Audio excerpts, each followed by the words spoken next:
उनका ब्रेकअप हो गया हो, जो भी हो गया हो, तो हार्ट जो ब्रेक हुआ था उनका, तो उस दर्द से बचने के लिए उन्होंने अपना पूरा टाइम डेडिकेट कर दिया मैथ को पढ़ने के लिए कि मैं उस दर्द को भूल जाऊं, इसलिए पूरी तरीके से मैं मैथ पढ़ूंगा जितना डीपली उसमें जा सकता हूं। तो आपको लगता होगा सिंपली कि अपना दर्द भुलाने के लिए जिन लोगों को मैथ पसंद नहीं है उनको एक नया दर्द दे दिया। मेडिसिन थे जिनका नाम अल-ख्वारिज़मी था, वो इंडिया ट्रेड करने के लिए आए। देखो पहले क्या होता था कि लोकली किसी ने कुछ डेवलप किया तो नेट तो था नहीं, जो किसी ने डेवलप कर दिया कोई बहुत अच्छा मेथड तो पूरी दुनिया में फैल गया कि भाई बहुत अच्छा है, बहुत अच्छा है। एक्स मान लो, क्योंकि सारी साइडें बराबर होती हैं तो ये वाली साइड भी इसकी एक्स होगी। तो नॉर्मली सब विजुअलाइज तरीके से सॉल्व करते थे वो ज्योमेट्री पे, जैसे हमने बताया था इक्वेशन को ग्राफ पे प्लॉट करके उसका बिहेवियर चेक करते थे। या फिर हे फोक्स, आज हम पढ़ने वाले हैं quadratic equation. Normally quadratic equation तो एक कॉम्प्लेक्स टॉपिक है, लेकिन 10th क्लास तक बहुत ज़्यादा एब्स्ट्रैक्शन प्रोवाइड करा दिया है तो सिंपली हमारे समझ में आ जाएगा। अब क्वाड्रेटिक इक्वेशन रियल लाइफ के प्रॉब्लमों से कैसे रिलेटेड है, यानी रियल लाइफ की कौन सी वो प्रॉब्लमें होंगी जिसको हम पॉलिनोमियल में कन्वर्ट करेंगे और वो पॉलिनोमियल की इक्वेशन क्वाड्रेटिक इक्वेशन बनेगी। तो सिंपली आपने ज्योमेट्रिक शेप्स तो पढ़े होंगे। ज्योमेट्रिक शेप्स कौन से, ट्राइंगल हो गया, रेक्टेंगल हो गया, सर्किल हो गया या फिर स्क्वायर हो गया, ये सारे ज्योमेट्रिक शेप हैं। उन्हीं में से एक हम ज्योमेट्रिक शेप ले लेते हैं स्क्वायर। मान लो हमारे पास ये एक स्क्वायर है, ठीक है। इस स्क्वायर का जो एरिया है वो 25 मीटर स्क्वायर है। अब मुझे कोई सी भी इसकी साइड नहीं पता है, अगर एक साइड पता लग जाएगी तो सारी साइडें पता लग जाएंगी। तो अब मुझे इसका एरिया निकालना है तो क्या करूंगा, तो ये वाली साइड और ये वाली साइड इसकी मल्टीप्लाई कर दूंगा। तो ये वाली साइड को x मान लो, क्योंकि सारी साइडें बराबर होती हैं तो ये वाली साइड भी इसकी x होगी। तो इस x से जब मैं मल्टीप्लाई करूंगा तब कितना आएगा, इसका एरिया आएगा। और इसका एरिया क्या है, 25 मीटर स्क्वायर है। तो x इंटू एक्स क्या हो गया, 25 मीटर स्क्वायर हो गया। जब मैं x इंटू एक्स करूंगा तब वो एक्स स्क्वायर बन जाएगा। X square is equal to 25। तो जो इक्वेशन बनी इसमें आप चीज़ क्या देख रहे हो कि ये एक क्वाड्रेटिक इक्वेशन बनी है। क्यों क्वाड्रेटिक इक्वेशन बनी है, क्योंकि इस पॉलिनोमियल इक्वेशन में x की पावर जो रेस हुई है वो 2 ही है। तो वो पॉलिनोमियल इक्वेशन जिनकी डिग्री 2 होती है उन्हें क्वाड्रेटिक इक्वेशन कहते हैं। इसका मीनिंग क्या हो गया, इसका मीनिंग ये हो गया कि इसमें वेरिएबल कितने यूज हुए हैं, एक, सिर्फ x ही तो यूज हुआ है और इसकी डिग्री कितनी है, 2, यानी x के 2 आंसर आने वाले हैं। ठीक है, इसको हटा के दूसरा एक एग्जांपल और समझ लो। तो मान लो हमारे पास ये एक रेक्टेंगल है और इस रेक्टेंगल का एरिया जो है वो 30 मीटर स्क्वायर है। अब इस रेक्टेंगल के डायमेंशन क्या है, मान लो ये लेंथ है और ये ब्रेथ है। ठीक है, सिंपली अब हमें लेंथ और ब्रेथ को कोई वेरिएबल असाइन करना पड़ेंगे। तो हम मान लेते हैं जो इसकी ब्रेथ दी हुई है ये x है, हमें नहीं मालूम ये कितनी है, x है, और इसकी लेंथ जो है वो इसके ब्रेथ से 2 मीटर ज़्यादा है। तो हम इसको अगर x माना है तो इसको क्या मानेंगे, x प्लस 2 मानेंगे। तो ये रेक्टेंगल है जिसकी ये x है और ये x प्लस 2 है। तो अब इसका एरिया निकालने के लिए हम क्या करेंगे, लेंथ की मल्टीप्लाई ब्रेथ से करते हैं। तो x की मल्टीप्लाई x प्लस 2 से करेंगे। ये किसके बराबर हो जाएगा, ये इसके एरिया के बराबर हो जाएगा। इसका एरिया कितना है, 30 मीटर स्क्वायर है। तो x प्लस 2 इंटू एक्स कितना हो जाएगा, 30 मीटर हो जाएगा। जब इसको हम मल्टीप्लाई करेंगे तब कितना हो जाएगा, X square plus 2x is equal to 30। तो ये जो इक्वेशन बन के आई है ये भी इक्वेशन एक क्वाड्रेटिक इक्वेशन है। क्यों क्वाड्रेटिक इक्वेशन है, क्योंकि हमारे पास एक रियल लाइफ की प्रॉब्लम थी, हमने उसे पॉलिनोमियल में कन्वर्ट किया तो उसमें एक वेरिएबल यूज हुआ और उस वेरिएबल की पावर कितनी रेज हुई है, 2। तो वो पॉलिनोमियल की इक्वेशन है जिसमें डिग्री 2 होती है, उन्हें क्वाड्रेटिक इक्वेशन कहते हैं। यानी इसमें भी x के 2 आंसर आने वाले हैं। यानी सिंपली हमारे रियल लाइफ में कोई भी वो प्रॉब्लम जिसको हम जब पॉलिनोमियल में कन्वर्ट करेंगे और कोई से भी वेरिएबल की डिग्री 2 हो जाएगी अगर, तो हम उसको क्वाड्रेटिक इक्वेशन कहेंगे। ओके, तो क्वाड्रेटिक इक्वेशन की हिस्ट्री क्या है, क्या सिंपली ये अभी जल्दी में डेवलप हुए हैं, नहीं, जल्दी में डेवलप तो नहीं हुए। ये 2000 BC के टाइम पे ही यूज हो रहे थे। कौन यूज कर रहा था, कौन सॉल्यूशन प्रोवाइड कर रहा था, तो बेबीलोनियन जो होते थे, बेबीलोनियन और ग्रीक या पाइथागोरस, इन सब का तो नाम आप नॉर्मली सुनने वाले हो। मैथ में इन लोगों का बहुत बड़ा हाथ है, बहुत ज़्यादा डेवलप्ड हुई है उस सिविलाइजेशन से। तो सिंपली क्या होता था, बेबीलोनियन के टाइम पे वो डे टू डे ट्रांजेक्शन्स के लिए क्वाड्रेटिक इक्वेशंस को सॉल्व करते थे, लेकिन उस तरीके से वो सॉल्व नहीं करते थे जिस तरीके से आज आप सॉल्व करते हो। ठीक है, आप आज जो हो अलजेब्रिक सिंबल्स को यूज करते हो, लेकिन उस टाइम तक अलजेब्रिक सिंबल्स वो जानते ही नहीं थे अलजेब्रिक सिंबल्स होते क्या हैं। तो सिंपली वो ज्योमेट्रिक अप्रोच लगाते थे, यानी ज्योमेट्री से सॉल्व करते थे किसी भी क्वाड्रेटिक इक्वेशंस को या नॉर्मल इक्वेशंस को। मैंने आपको लास्ट लेक्चर में बताया था कि सिंपली जब मैथ इनिशियली डेवलप्ड हुई थी तो उसके पास इतने टूल्स नहीं थे। ठीक है, अभी हमारे पास बहुत ज़्यादा टूल है मॉडर्न एरा के, या फिर सुपर कंप्यूटर है जिसकी हेल्प से हम मैथ के सॉल्यूशन ला सकते हैं। लेकिन उस टाइम पे जब इनिशियली डेवलप्ड हुई थी मैथ, ना कोई सुपर कंप्यूटर था, ना ही इतने मॉडर्न टूल थे, ना ही कैलकुलस वगैरह थी जो हम उस तरीके से सॉल्व कर पाते। तो नॉर्मली सब विजुअलाइज तरीके से सॉल्व करते थे वो ज्योमेट्री पे। जैसे हमने बताया था इक्वेशन को ग्राफ पे प्लॉट करके उसका बिहेवियर चेक करते थे, या फिर उसके रूट्स जो होते थे सिंपली अगर नहीं निकल रहे हैं तो सिंपली वो ग्राफ पे प्लॉट करके इंटरसेक्टिंग पॉइंट ढूंढते थे। इस तरीके से वो सॉल्व करते थे। तो बेबीलोनियन जो होते थे वो क्वाड्रेटिक इक्वेशंस को सॉल्व कर चुके थे कब, 2000 BC के टाइम पे। ठीक है, और वो ज्योमेट्रिक अप्रोच यूज़ करते थे। अब ज्योमेट्रिक अप्रोच से वो कैसे सॉल्व कर पा रहे थे, तो सिंपली लेक्चर के लास्ट में जब मैं कंप्लीटिंग द स्क्वायर वाला टॉपिक समझाऊंगा तब आपको समझा दूंगा कि उन्होंने ज्योमेट्रिक अप्रोच से कैसे सॉल्यूशन प्रोवाइड कराए। ठीक है, तो सिंपली उसके बाद ग्रीक आए, तो ग्रीक नॉर्मली वो भी क्वाड्रेटिक इक्वेशन को सॉल्व कर लेते थे, लेकिन वही रेशनल नंबर वाले अगर आंसर आ रहे हैं तो वो निकाल देंगे, इतना कोई बड़ा हाथ नहीं था। तो सिंपली जो टफ या फिर कॉम्प्लेक्स क्वाड्रेटिक इक्वेशनें होती थी उनको वो सॉल्व नहीं कर पाते थे, बेबीलोनियन या फिर ग्रीक दोनों ही। ओके, तो ग्रीक के बाद कहानी इंडिया में आती है। तो इंडिया में एक मैथमेटिशियन थे जिनका नाम था ब्रह्मगुप्ता। तो ब्रह्मगुप्ता जो थे वो क्वाड्रेटिक इक्वेशंस को सॉल्व कर रहे थे, और उनका जो तरीका था, जो उनकी बुक्स में लिखा हुआ है, वो बहुत ज़्यादा ही सिमिलर है जो हम आज यूज़ करते हैं क्वाड्रेटिक इक्वेशंस को सॉल्व करने के लिए। ठीक है, तो वो थोड़ा मॉडिफाइड होकर अडॉप्ट हो गया आज के टाइम पे हम जो यूज़ कर रहे हैं। उनके साथ में एक और मैथमेटिशियन थे जिनका नाम था श्रीधराचार्य। नॉर्मली आपने नाम सुना होगा, आपके सिलेबस में भी है जो उनका तरीका है। तो श्रीधराचार्य ने एक डेडिकेटेड फार्मूला दे दिया जिससे आप क्वाड्रेटिक इक्वेशंस को सॉल्व कर सकते हो। वो फार्मूला आज श्रीधराचार्य फार्मूला के नाम से भी फेमस है, या फिर क्वाड्रेटिक फार्मूला भी कहते हैं हम उसको। और अच्छी बात यह है कि वो आपके सिलेबस में है, आपको वो पढ़ना है, जिससे कि हम नेचर बता सकते हैं किसी भी रूट का। तो सिंपली धराचार्य ने एक क्वाड्रेटिक इक्वेशंस का फार्मूला दिया जिससे आप सॉल्व कर सकते हो। तो श्री धराचार्य की तो एक स्टोरी भी बहुत फेमस है। सिंपली उनको मतलब लव शव हो गया था, उनका ब्रेकअप हो गया था, मतलब ब्लॉग कर दिया होगा शायद, मजाक कर रहा हूँ, ब्लॉग नहीं, पर लिटरली ये बात बिल्कुल सच है कि उनको मतलब लव शव हो गया था और उनका ब्रेकअप हो गया हो, जो भी हो गया हो, तो हार्ट जो ब्रेक हुआ था उनका, तो उस दर्द से बचने के लिए उन्होंने अपना पूरा टाइम डेडिकेट कर दिया मैथ को पढ़ने के लिए, कि मैं उस दर्द को भूल जाऊं, इसलिए पूरी तरीके से मैं मैथ पढ़ूंगा जितना डीपली उसमें जा सकता हूं। तो आपको लगता होगा सिंपली कि अपना दर्द भुलाने के लिए जिन लोगों को मैथ पसंद नहीं है उनको एक नया दर्द दे दिया सिंपली, क्योंकि आप धाराचार्य रूल जब भी देखोगे थोड़ा सा कॉम्प्लेक्स तो लगेगा आपको। और सिंपली अब कभी भी आप धाराचार्य फार्मूला या फिर क्वाड्रेटिक फार्मूला देखो तो आप समझ जाओ ये किसी एक आशिक की देन है, और उसको बहुत डेडिकेटेडली समझना कि किस तरीके से वो वर्क करता है। ठीक है, ओके। तो उसके बाद एक पर्शियन मैथमेटिशियन थे जिनका नाम अल ख्वारिज़मी था। वो इंडिया ट्रेड करने के लिए आए। देखो पहले क्या होता था कि लोकली किसी ने कुछ डेवलप किया, तो नेट तो था नहीं, जो किसी ने डेवलप कर दिया कोई बहुत अच्छा मेथड्स, तो पूरी दुनिया में फैल गया कि भाई बहुत अच्छा है, बहुत अच्छा है।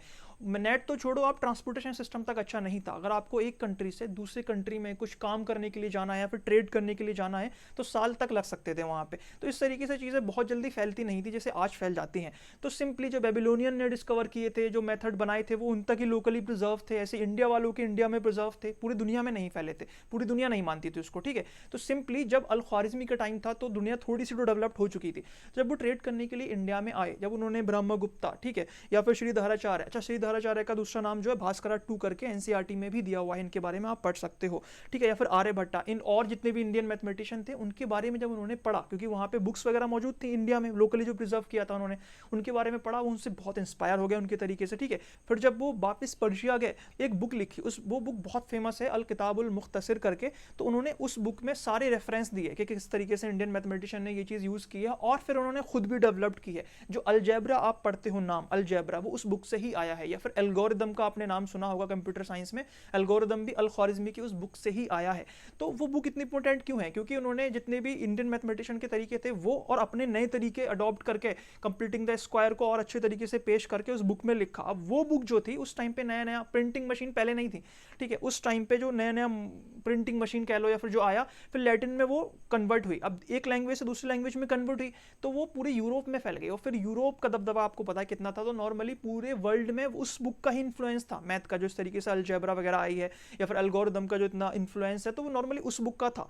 ठीक है, तो इस तरीके से क्वाड्रेटिक इक्वेशन हल्की हल्की करके डेवलप्ड हुई, एक तरीके से थोड़ी इंडिया में हुई है, ठीक है, थोड़ी बेबीलोनियन ने की है, थोड़ी अल ख्वारिज़मी ने की है, फिर सबकी मिलके एक निचोड़ जो आप आज पढ़ते हो वो है। ठीक है, तो नॉर्मली इस तरीके से क्वाड्रेटिक इक्वेशंस डेवलप्ड हुई है थ्रू आउट द टाइम। किसी एक का हाथ नहीं होता है, बहुत लोग मिलके किसी चीज़ को डेवलप करते हैं। ऐसे ही वर्क होता है कि किसी ने कुछ वर्क किया, उस पर मैंने पढ़ा, फिर अपना डेवलप करके वर्क या मेथड्स उसमें जोड़ दिया, फिर आगे वालों के लिए छोड़ दिया। इस तरीके से ही चीज़ें डेवलप्ड होती हैं थ्रू आउट द जनरेशन। तो क्वाड्रेटिक इक्वेशन की हिस्ट्री क्या रही? सिंपली बेबीलोनियन से स्टार्ट हुई, जिन्होंने ज्योमेट्रिक अप्रोच से सॉल्व किया, फिर ग्रीक वालों ने थोड़ा कंट्रीब्यूट किया उसमें, फिर इंडिया में आए तो इंडिया में मैथमेटिशियनों ने बहुत ज़्यादा कंट्रीब्यूट किया उसमें, फिर सिंपली अल ख्वारिज़मी जो ट्रेड करने के लिए आए, वो इंस्पायर होकर सारे टेक्निक ले गए बाहर, उन्होंने अपने टेक्निक को मिलाया सिंपली और एक बुक लिखी, वो बुक लैटिन में कन्वर्ट हुई जिससे उसे पॉपुलैरिटी मिली और नॉर्मली फिर यूरोप में जाके वो पॉपुलराइज हो गई और बहुत बड़े बड़े मैथमेटिशियन जैसे रेने डिकार्डिस या फिर यूलर ने उसको एक्सेप्ट किया उस बुक को, इस वजह से वो बुक फेमस हुई और जो हम आज क्वाड्रेटिक इक्वेशंस को पढ़ते हैं वो इस तरीके से हम तक पहुंची है थ्रू आउट द जनरेशंस। ठीक है, ओके। तो क्वाड्रेटिक इक्वेशन है क्या? तो सिंपली क्वाड्रेटिक इक्वेशन में कोई एक वेरिएबल मान लो x एक वेरिएबल होगा, उसकी मैक्सिमम टू मैक्सिमम कितनी पावर रेस कर सकते हैं? 2। तो 2 रेस कर सकते हैं। हो सकता है उसके साथ कोई उसका कोएफिशिएंट हो, कोई और भी टर्म हो सकती हैं, सिर्फ x वाली टर्म हो सकती है, उसके साथ भी उसका एक कोएफिशिएंट हो सकता है, सिर्फ कांस्टेंट टर्म भी हो सकती है। तो सिंपली ये जो हो गई, ये इसकी स्टैंडर्ड फॉर्म हो गई किसकी? क्वाड्रेटिक इक्वेशंस की, जिसमें कौन सी टर्म होना बहुत ज़रूरी है? सिर्फ ये वाली टर्म होना बहुत ज़रूरी है, क्योंकि यही बताएगी कि ये क्वाड्रेटिक इक्वेशन है। अगर मैं इसको गायब कर दूंगा तो ये लीनियर इक्वेशन बन जाएगी, यानी इसको हम गायब नहीं कर सकते। गायब ना करने का मतलब a कभी भी ज़ीरो नहीं हो सकता। क्या b और c ज़ीरो हो सकते हैं? हाँ, b और c ज़ीरो हो सकते हैं। अगर ये टर्म नहीं भी है फिर भी ये क्वाड्रेटिक कहलाएगी। ठीक है, सिंपली तो a और b और c जो हैं वो बिलोंग करेंगे कहाँ से? रियल नंबर से, मतलब a b c real number होना चाहिए। यहाँ 1 भी हो सकता है, ये 0 0 हो सकते हैं, ठीक है, लेकिन ये 0 नहीं हो सकता। तो ये क्वाड्रेटिक इक्वेशंस है। ठीक है, क्वाड्रेटिक इक्वेशन क्या बताती है, या फिर कोई भी पॉलिनोमियल इक्वेशंस क्या बताती है? कितने वेरिएबल हैं? एक वेरिएबल है, मतलब एक इक्वेशन चाहिए। कौन सा वेरिएबल है? x। इसकी डिग्री क्या बताती है? तो लास्ट चैप्टर में मैं पढ़ा चुका हूं आपको कि किसी भी पॉलिनोमियल इक्वेशन को हम डिग्री के बेसिस पे अगर पढ़ेंगे, उसका मीनिंग ये हो गया इसकी डिग्री क्या है? 2 है डिग्री। तो इसके जितने भी वेरिएबल हैं, कितने वेरिएबल हैं? सिर्फ एक वेरिएबल है। हर एक वेरिएबल के 2 आंसर होने वाले हैं, यानी x के 2 आंसर होने वाले हैं, answer number 1 and answer number 2। फिर से बता दे रहा हूं कि आंसर हैं अगर एक स्पेशल आंसर होते हैं जिनको रूट कहते हैं। ठीक है, सिंपली रूट क्यों कहते हैं? क्योंकि वो जीरोज हैं, एक तरीके से इक्वल टू 0 करके इक्वेशन निकाले गए हैं। तो आंसर बोले या फिर रूट बोले, बात एक ही है। यानी क्वाड्रेटिक इक्वेशंस के 2 आंसर होने वाले हैं, 2। ठीक है, यानी 2 रूट होने वाले हैं। अब जैसे हमने लीनियर इक्वेशन में पढ़ा था, सब्स्टिट्यूशन मेथड, एलिमिनेशन मेथड या फिर ग्राफिकल मेथड, क्या इसके भी कोई मेथड हैं, कोई तरीके हैं? हाँ, इसके भी तरीके होते हैं। सिंपली हम कंप्लीट द स्क्वायर करके सॉल्व कर सकते हैं या फिर फैक्टराइजेशंस करके सॉल्व कर सकते हैं। ठीक है, एक फैक्टराइजेशन का और अच्छा तरीका होता है SMT, split the middle terms करके सॉल्व कर सकते हैं, या फिर ज्योमेट्रिकल अप्रोच लगा सकते हैं जो बेबीलोनियन ने लगाई थी। ठीक है, या फिर एक तरीका और हो सकता है जिसको हम कहते हैं क्वाड्रेटिक फार्मूला, यानी श्रीधराचार्य रूल या फिर श्रीधराचार्य फार्मूला, क्वाड्रेटिक इक्वेशन। ठीक है, इस तरीके से सॉल्व कर सकते हैं। अब ये हमारे सिलेबस में नहीं है, ये हमारे सिलेबस में भी नहीं है। क्वाड्रेटिक इक्वेशन मैंने बताया था, क्वाड्रेटिक फार्मूला जो है उससे हम सॉल्व करना देखेंगे, उससे नेचर बताएंगे। SMT और फैक्टराइजेशन एक तरीके से अलग अलग नहीं है, ये सेम ही है। तो हम ये 2 तरीके पढ़ेंगे, एक तो फैक्टराइजेशन पढ़ेंगे जिसमें SMT पढ़ेंगे, ठीक है, और एक हम पढ़ेंगे श्रीधराचार्य फार्मूला। सिंपली ये दोनों पढ़ने वाले हैं। मैं सिर्फ फॉर योर क्यूरियोसिटी में सिर्फ ये बता देता हूँ कि ज्योमेट्रिक अप्रोच से बेबीलोनियन कैसे सॉल्व करते थे। तो ज्योमेट्रिक अप्रोच से जब मैं आपको बताऊंगा तो आपको CTS अपने आप ही क्लियर हो जाएगा कि कंप्लीटिंग द स्क्वायर क्या तरीका होता है जिससे हम क्वाड्रेटिक इक्वेशंस के 2 आंसर निकाल सकते हैं। तो ग्राफिकल अप्रोच समझने के लिए मान लो मेरे पास एक क्वाड्रेटिक इक्वेशन है, वो क्वाड्रेटिक इक्वेशन कुछ यूं है, x² + bx। सिंपली ये एक इक्वेशन है, जर्नल फॉर्म है। अब मैं इसको ग्राफ पे प्लॉट करूंगा। जब मैं x² को ग्राफ पे प्लॉट करूंगा तो x/x का एक स्क्वायर बनाएगा सिंपली, यानी x² ग्राफ पे एक स्क्वायर बना रहा है x/x का, इसीलिए उसका नाम स्क्वायर होता है। और दूसरी वाली टर्म का क्या? दूसरी वाली टर्म क्या है? b और x है, यानी एक रेक्टेंगल बना सकता है जिसकी एक साइड क्या होगी x और दूसरी साइड क्या होगी b, यानी एक x/x² के नीचे मैं x/b वाला रेक्टेंगल रख सकता हूं, क्योंकि ये वाली साइड इसकी x है और ये वाली साइड x है तो कॉमन हो गया। यानी मैंने x² + bx को पूरा ग्राफ पे जब प्लॉट किया तो एक स्क्वायर बना, एक रेक्टेंगल बना। अब क्या करो, ये जो रेक्टेंगल है इसका डायमेंशन क्या है? इसका डायमेंशन है x और ये क्या है? b। इसको आधा आधा काट दो, तब क्या होगा? एक रेक्टेंगल बना x b/2, आधा आधा काट दिया ना, और दूसरा बना x b/2। दूसरे वाले रेक्टेंगल को उठा के इसके साइड में लगा दो तो आप देखोगे ये पूरा एक स्क्वायर बना रहा है। और ये पूरा जब स्क्वायर बना रहा है, इसमें पहले वाला स्क्वायर x और ये वाली पट्टी b/2 जुड़ गई, तो ये भी x, ये b/2, तो नया स्क्वायर जो है वो क्या हो गया? x + b/2, x + b/2, यानी x + b/2 का स्क्वायर हो गया। ये तो पूरा बन जाता अगर ये वाली चीज इसमें होती। ये थोड़ी सी जगह रह जा रही है, ये जगह क्या है? ये है b/2 और ये भी है b/2, यानी जब मैंने इस इक्वेशन को ग्राफ पे प्लॉट किया तो ये पूरा ऐसे करके बना, मैंने काटापीटी करके इधर उधर जोड़ दिया तो ये बना दिया सिंपली। तो ये क्या है, ये बराबर है किसके, x minus B by two, ठीक है, उसमें से माइनस कर दूं अगर b बाई टू का स्क्वायर। अभी हमने ज्योमेट्रिकल अप्रोच से क्या देखा कि X square plus B X अगर कोई इक्वेशन है, जब हमने इसको ग्राफ पे प्लॉट किया तो एक नया स्क्वायर बना, x plus B upon two का स्क्वायर बन जाता अगर सिर्फ b अपॉन टू एक्स्ट्रा होता, ठीक है, सिंपली है। तो इसमें से इसका मतलब ये हो गया बड़े वाले में से अगर मैं इतनी चीज माइनस कर दूंगा तो उसके बराबर ही तो है। अभी हम देख के आए हैं सिंपली, इसको यहाँ पे कैसे अप्लाई करेंगे, सिंपली वो ये कह रहा है, इस चीज को देखो कि b अपॉन टू यानी b इसके हिसाब से क्या होगा 6 जो है वो एक्चुअल में b है, तो b का आधा करो, b का आधा करोगे तो कितना हो जाएगा 3, ठीक है, और 3 का स्क्वायर कर दो, 3 का स्क्वायर कर दोगे तो कितना हो जाएगा 9, यानी 9 आ गया। अब वो कह रहा है अगर पहले तो इसको स्टैंडर्ड फॉर्म में बनाओ, स्टैंडर्ड फॉर्म मतलब अभी हमने जो पढ़ा था ग्राफ पे वो ये चीज़ थी, ये वाली चीज़ को उधर ले जाओ, तो X square plus 6x is equals to 7, ठीक है, सिंपली। अगर वो ये कह रहा है कि इसको यहाँ पे प्लस कर दो, चलो प्लस कर दिया, x square plus 6x plus 9, तो सिंपली वो ये कह रहा है इधर प्लस किया है तो उधर भी प्लस करना पड़ेगा। अब इसको एक तरीके से लिख सकते हो, देखो यही चीज़ तो हो गई, वो ये कह रहा है कि जब आपने माइनस या फिर प्लस दोनों में से कोई भी चीज़ कर दी है तब उसको आप एक फॉर्म में बना सकते हो, इस फॉर्म में बना सकते हो, इस फॉर्म में मतलब x plus b upon two, b क्या माना था हमने 6, तो इसका मतलब 3 लिख सकते हो, 3 अपॉन टू का स्क्वायर। आप एक चीज़ देखोगे ये तो a प्लस बी का होल स्क्वायर हो गया, a का स्क्वायर x स्क्वायर, b का स्क्वायर प्लस का 9, 2a इंटू बी, ठीक है, 2a इंटू बी यानी कि 6x यानी इतना लिखना और इतना लिखना एक ही तो चीज़ है। हाँ, तो इधर क्या हो गया x प्लस 3 का होल स्क्वायर इस इक्वल्स टू 9 और 7 कितना हो जाएगा 16 हो जाएगा। अब आपको सिर्फ x की वैल्यू निकालनी है तो स्क्वायर हटाना होगा, हटा सकते हो दोनों तरफ अंडर रूट से ऐसे करके अंडर रूट, दोनों तरफ अंडर रूट लगा दो, इस अंडर रूट से स्क्वायर कैंसिल हो गया लेकिन उधर रह गया, तो x plus 3 is equals to plus minus under root 16, जब 3 उधर जाएगा तो ये माइनस का 3 हो जाएगा, यानी कि ये माइनस का 3 हो गया।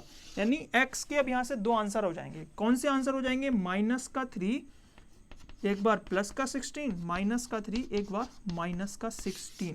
तो सिंपली हमने क्या करा, कंप्लीट कर दिया स्क्वायर को, यानी इसको इस फॉर्म में ट्रांसफॉर्म कर दिया कि उसको हम a प्लस बी के होल स्क्वायर के फॉर्म में लिख सके। ये कहाँ से आया सोच समझ, ये उस तरीके से आई जो मैंने अभी आपको ग्राफिकल अप्रोच बताई थी। अगर आपके ज्योमेट्रिक अप्रोच बिल्कुल समझ में नहीं आई या फिर कंप्लीटिंग द स्क्वायर किस तरीके से वर्क किया समझ में नहीं आया, जस्ट स्किप इट, क्योंकि आपके सिलेबस में है ही नहीं। सिंपली मैंने ये आउट ऑफ क्यूरियोसिटी बता दिया कि सिंपली आपको अगर क्यूरियोसिटी होगी तो आप समझ जाओगे, लेकिन अगर समझ में नहीं आया इसको स्किप कर दो। हमारे सिलेबस में जो है वो हम सिंपली एक एक करके पढ़ लेंगे। क्या है हमारे सिलेबस में, श्रीधाराचार्य रूल है जिससे कि हम नेचर डिसाइड करेंगे, दूसरा स्प्लिटिंग द मिडिल टर्म है जिससे फैक्टराइजेशन करके क्वाड्रेटिक इक्वेशंस को सॉल्व करेंगे। अब एक एक करके हम दोनों को देखने वाले हैं। अगर ये समझ में नहीं आया टेंशन मत लो, स्किप कर दो इस चीज़ को, ठीक है।